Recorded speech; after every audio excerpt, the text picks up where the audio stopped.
Hey, this is Meredith's husband. I've got some SEO advice for you, but I'm going to keep it really simple so that you can understand it, so it makes sense, and most importantly, so you can actually use it.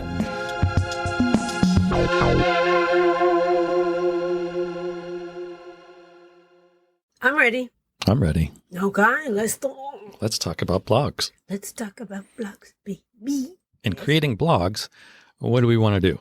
We want to create a authentic thing. That's to true. Help people. Yes. Resource. Yes, that is we true. Want we want to create a resource.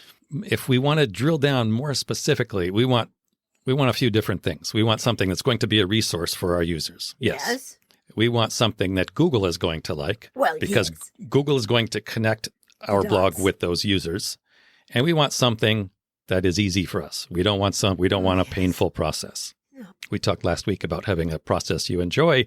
It would be nice if it were also relatively easy. That would be nice. Oh. So we're going to talk about a method today that accomplishes those three goals pretty much in one step and is pretty easy also. Take me to your leader. It's called Google Search Console. Okay. This always surprises me. If I say to you the term, Google has something called Google Search Console. Yeah. Would you think that's a good idea to use that for your search engine optimization? No. It's Google Search. It's a console for Google Search. I don't know what a console is. Well, I just think consulate. Anyway. Like an international console. No, it's a console. Like a control panel. It's a console. Control. Thank you, Major Tom. I'm always surprised at how few people use Google Search Console. They're trying to do it. They're trying to do SEO. They're trying to do Google Search, and they don't use Google Search Console. Maybe they don't know about it. Well, I'm here to tell you about it. Oh, thank you. Google Search Console is going to give us that information that we're looking for. Really? It's going to tell us what Google is liking. It's going to tell us what our users are liking, and it's going to do it for us. So for us, it's easy. Wow. Thank you. So if you don't have a Google Search Console account, I highly recommend you get one. And you just go to Google and put in... That's literally how I get there. I think the URL is search.google.com, but I literally go to Google and I just start typing in Google Search Console and then click the first one. Okay. That's how I get there. That'll get you there. Okay. Now, if you have one of those accounts, great, good for you. This is how... Are they free? They are free, yes. Oh, everything everyone from... should get one. Yeah, stuff from Google like this is free. Thanks. Okay, so if you have a Google Search Console account, good for you. Yeah. Let's go to your Google Search Console and log in. Okay, because it's free. It is free. Once you log in, you're going to want to get to the part that they call the search performance. A couple different ways to get there. There's something in the left-hand navigation. I believe the link is called search and it's right underneath performance.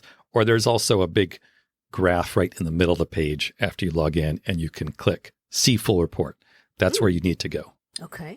Now, once you get there, what you're looking for is blogs that are already getting impressions. Okay. Meaning they're already being displayed in Google search results. So we know that Google likes them if they're the ones that are being displayed. Displayed just overall in Google. And yes, Google will include impressions for websites that show up in the 90-second spot. So they don't have to be on page one. Okay. So you know what I want to say. No.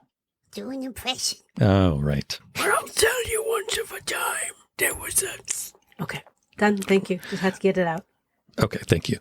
So those are not the impressions we're looking for, but impressions are our goal here. We want to find stuff that is already getting impressions in Google so that we can kind of go with the flow. We're not fighting against Google trying to get something new into the rankings. We're going with the current. Yes. We're building what's already there. Excellent. Now that includes blogs that are getting impressions on page one. Mm-hmm. It includes blogs that are getting impressions. They might be on page 2 or page 3, or blogs that used to be on page 1 and they're going down. They're sliding. They're declining over time. Ooh. So there's some filters you can use to help identify those blogs.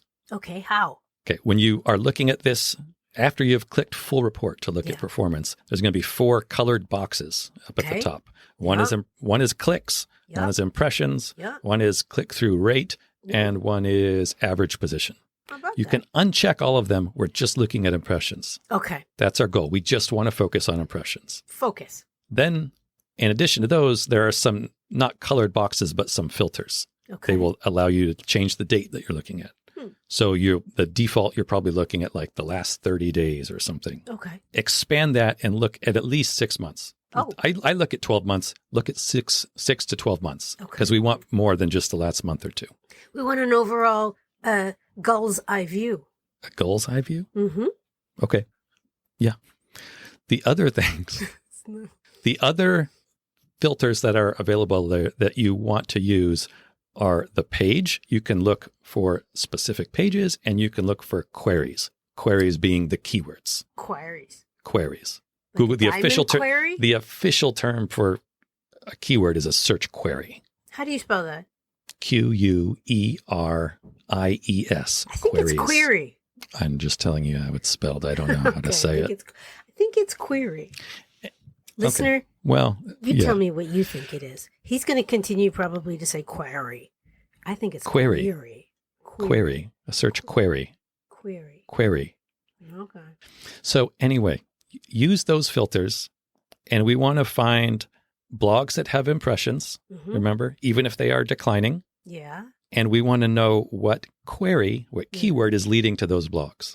So the objective here is to come out with 1 to 2 blogs that we have identified that we think we want to improve. Yes. And the keywords leading to those blogs. Okay. We're going to take that information. And you can find that in the Google Search Console. Yes, you can. With the filters. Yeah, you can use the page and the query filters. Okay. Now, I can't show you exactly how to do it because you can't see my screen. It's a podcast. Yeah. If you'd like some sort of demo, I could create one. Yeah, if you'd like to see a demo, I'll do a blog post and I'll do a demo. A blog post about that. I think that's helpful for everybody. So we're going to be taking 1 to 2 blog posts and the keywords that lead to those blog posts into next week. We're going to tell you how we can actually improve those blogs and hopefully build those impressions. Hey. Now, something you might find when you are looking at this, you might see that you have more than one blog ranking for a keyword. Oh. Or getting impressions for a keyword. This is pretty common, especially if you have blogs that are very similar. If you have blogs that are really about the same thing and you just put them out there to, appeal to Google and be consistent and target your keywords, there's a very good chance you may see something like this. So it's not uncommon, but we want to get away from it. Right. Because when that happens, you're competing against yourself. Right. Like it's keyword cannibalization. Awards, and you get 2 for different films. Yes. I hate when that happens. Spread out your Oscar performances over a year. Try. Yes. Note to self. Okay. So when you see that, you want to know which one is getting more impressions. Okay. And go with that one? That's the one that you're probably going to go with. Yes. But you should also check in SEMrush to see if one of those blogs that's competing against each other for the same keyword, we want to see, does one of those blogs have any links coming from other websites? Oh. If one of them does and one of them doesn't, you want to keep the one that does have the links. Okay. Does that make sense? It's more valuable. Yeah. And you don't want somebody on some other link to click and have an opportunity to get to you, and you lose that. Well, yes.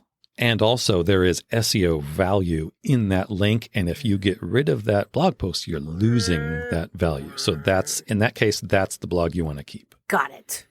Once you know which blog you want to keep, you want to do R&R. You want to remove and redirect. Oh. Okay. So you remove the blog that doesn't have the inbound links or that doesn't have as many impressions. Correct. You remove it. You delete it. Okay. Or if you want to, don't delete the blogs. But this is the one that does not have the links. Okay. We're keeping the one that does have the links. Spring cleaning. And this is why we're doing R&R. That's the first R, remove, and then redirect. You delete the blog, and then you redirect, a 301 redirect to the other blog, the one that does have the links.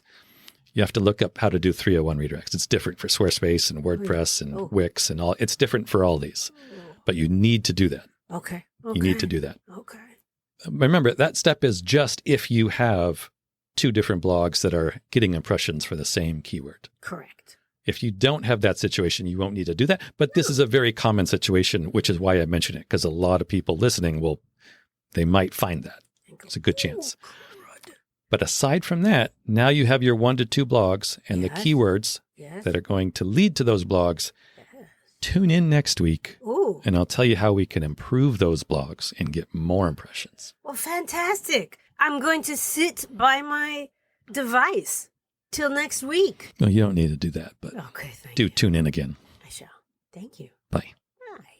Hey, thank you so much for listening. We really hope that you find this helpful and useful. And if you do, what you could do for us as a thanks would be to, drumroll please, yes, leave a review. Yes, everybody says it, I know, but it really does make a difference. Take 3 seconds, leave as many stars, say something really nice about what you like about the podcast and maybe why other people would like it. It would mean the world to us, especially my husband.